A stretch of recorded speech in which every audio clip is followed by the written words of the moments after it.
feel like you are trying to give an impression that there is nothing wrong in Kashmir. Don't you think there is something wrong in Kashmir from the Indian side as well? And second is, I'm really hurt with the fact that twice on two occasions, you made a satire on the Islamic words with very negative things.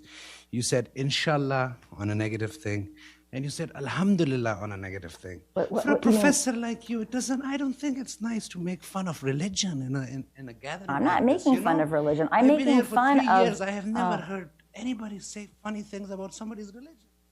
It's not about... I'm sorry, terrorism is not religion, but let me... Don't say alhamdulillah on it. Can we just... Alhamdulillah, you're saying, Alhamdulillah, thank you for your point. It doesn't look nice on a caliber. Let's, doesn't look nice. You and I can discuss these. Let's go to the Kashmir issue.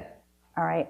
And by the way, let's talk about PTM. It's a perfectly good example of a state using everything at its disposal, including lethal violence, to degrade a group's effectiveness. So this idea that it can't, I'm not persuaded by. This is not a conversation about India and about India-Kashmir, but I'm very glad that you raised the issue of Kashmir, because there's actually three pieces of Kashmir, right? There is the Pakistan-administered Kashmir, and it has an appalling human rights record, to be completely blunt with you. The place has zero development. They've basically kept that place as a petting zoo for the launching of terrorist operations into India. Let's also talk about the part of Kashmir that was illegally ceded to China. What's the human rights situation there, right? What part of China does that fall into? Remind me again. Okay, you know where I'm going with this, right? So if we were to talk about what India is doing in Kashmir, I appreciate your sentiment. I have never shirked from criticizing India's appalling human rights record. I have never shirked from criticizing Major Gogoi. And you know this because you are on LinkedIn, you see my posts.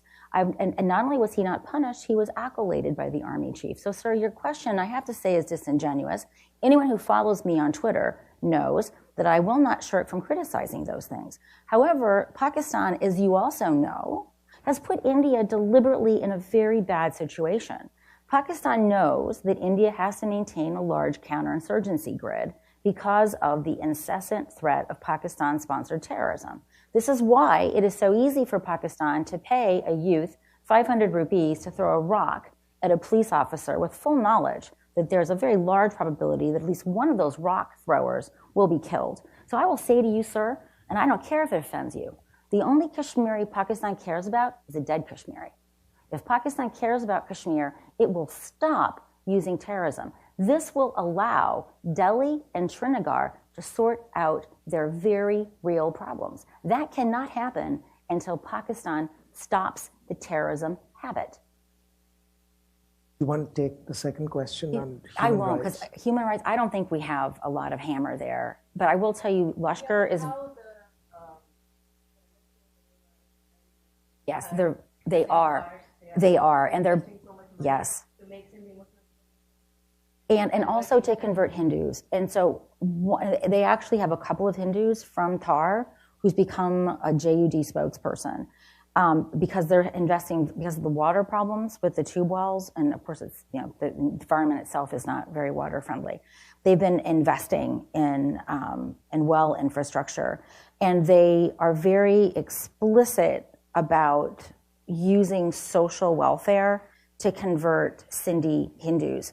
They also are, in many cases, the sole provider of medical care. Now, of course, the state's doing this by choice, right? The state could provide those things, but the state actually wants LET in this role.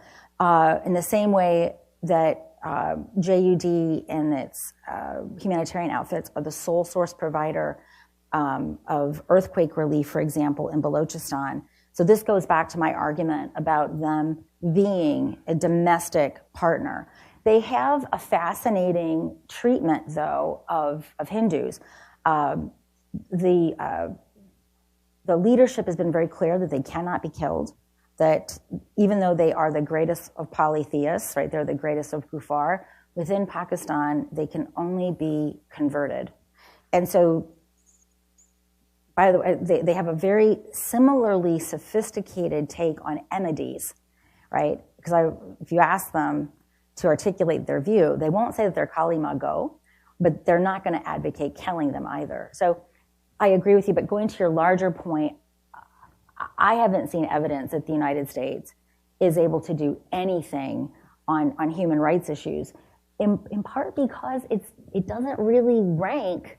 You know, as Josh said, there's all these other things that kind of rank higher. But I'm not going to comment about it further. I'll take the last two questions. Yes, sir.